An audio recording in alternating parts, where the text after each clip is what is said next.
Plastic pollution kills and harms not only marine life, but the rest of life on Earth. It affects the air and almost all drinking water as well. Plastic pollution is consumed by fish and then by bigger marine animals until it eventually ends up severely harming land mammals, including humans and even plants. Everyone everywhere depends on the sea in one way or another. The ocean is connected to your life in more ways than you may think, and in many ways is crucial to survival. A healthy ocean serves the world's resources, including oxygen, a regulated climate, medicine, jobs, recreation, a source of food, and a habitat. The ocean provides around 70% of our oxygen.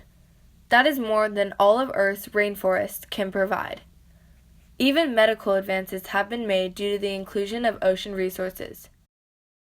1 in 6 jobs in the United States is marine-related, and over $128 billion GDP results from ecotourism, living resources, and recreation. Plastic ocean pollution is caused by littering, dumping, and overproduction of products, so it negatively impacts animals and marine life by causing major issues in the human food chain. To solve plastic ocean pollution, laws regarding regulations need to increase and education around choices needs to be more widespread. Volunteering at Save Our Shores really opened our eyes because we didn't realize how polluted our beaches are until we got there. When we got there, the leaders were giving a brief summary about what type of trash we would find on the beach and what the organization does. After the leaders were done talking, we went to go pick up our buckets and gloves and started walking towards the beach. When we got there, we saw that there was a lot of trash. We picked up a lot of plastic fragments, broken glass, cigarettes, and bottle tops. This experience made me realize how humans pollute our oceans every day just by using toxic household products or even shampoo soaps without thinking that they are harming the ocean. A recent viral video on YouTube showed a plastic straw being removed from a sea turtle's nose. It was emotionally difficult to watch and opened my eyes to the effects of plastic pollution. The sea turtle could barely breathe. It could have died from human waste. This example just shows how much humans do things without considering the fact that we are not the only species living on Earth, and our decisions are causing suffering to marine life. Most of the waste that is dumped in our oceans is plastic, which takes hundreds of years, or usually it never ends up breaking down. Every day, fish are caught in fish nets to feed the world's population, and most people think that plastic pollutants only affect fish. Our fish food supply is dangerously affected by plastic pollutants. They kill birds, turtles, seals, and dolphins. The plastic bottle rings slowly strangle many different types of animals, or these animals die from accidental ingestion of plastic, as stated by the National Wildlife Federation. The death of various marine species is destroying one of our major food sources.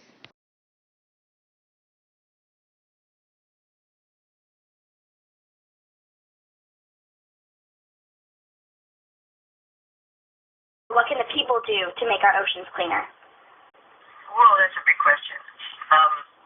Well, I think there's two sort of general approaches. One is to stop putting whatever the pollutant is in the ocean, or treat it to a level where it's not harmful. So there's things like, plastic or garbage or oil or whatever that enter either because we just, leave it behind or we dump stuff in the ocean off of ships. So those are things we can take a more stringent approach on, and there's work underway to keep ships from dumping stuff over the side, and we're trying to, domestic sewage has been now required to be treated to a much higher level, so we're doing much better. The other approach is to try to do something about what's already in the ocean, and that's sort of the plastic issue or the marine debris. So, because there's so much out there, and it's now been broken up into such fine pieces, and it's spread out over such huge areas, I will say it's really impossible to clean it up. And people have proposed these, let's go out and clean it up. It's sort of like mowing the lawn, but the lawn is the whole United States, and you just, it would cost so much money, and it would use up so much more fuel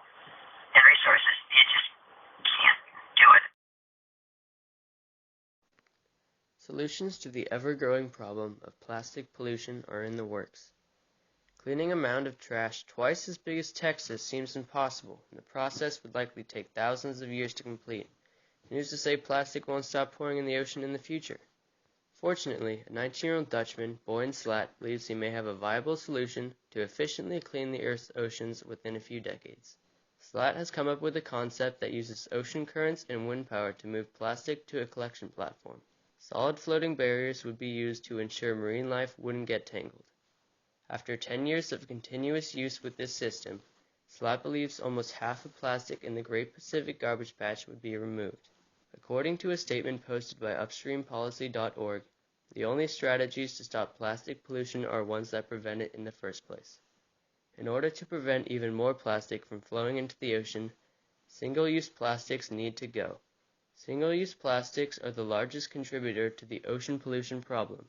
The next step is to ban the products doing the most damage. These include plastic shopping bags and polystyrene takeout boxes. Efforts had been made to raise the price of plastic bags.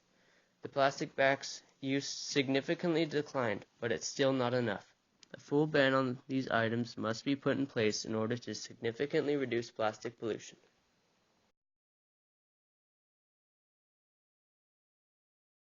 All right. What is plastic doing to our animals? Yeah, well, a lot of different things, unfortunately. So it really varies from, things that are really obvious, like plastic bags, where, they look in the ocean like jellyfish. So one of the big problems have been turtles eating them and dolphins and whales. So we've, found that animals that, their whole stomach and their digestive system is just filled with plastic. Out in the Pacific, particularly at an island called Midway, these beautiful big birds, the albatrosses, that, kind of travel thousands of miles, come to nest, and they are attracted to bright colored things, maybe because some of the things in the ocean they feed on, shrimp and so forth, they're pinker. So there's been, dozens and dozens of these dead birds found, and their inside of their whole stomach is just filled with pieces of plastic that they picked up that basically leads to them starving to death.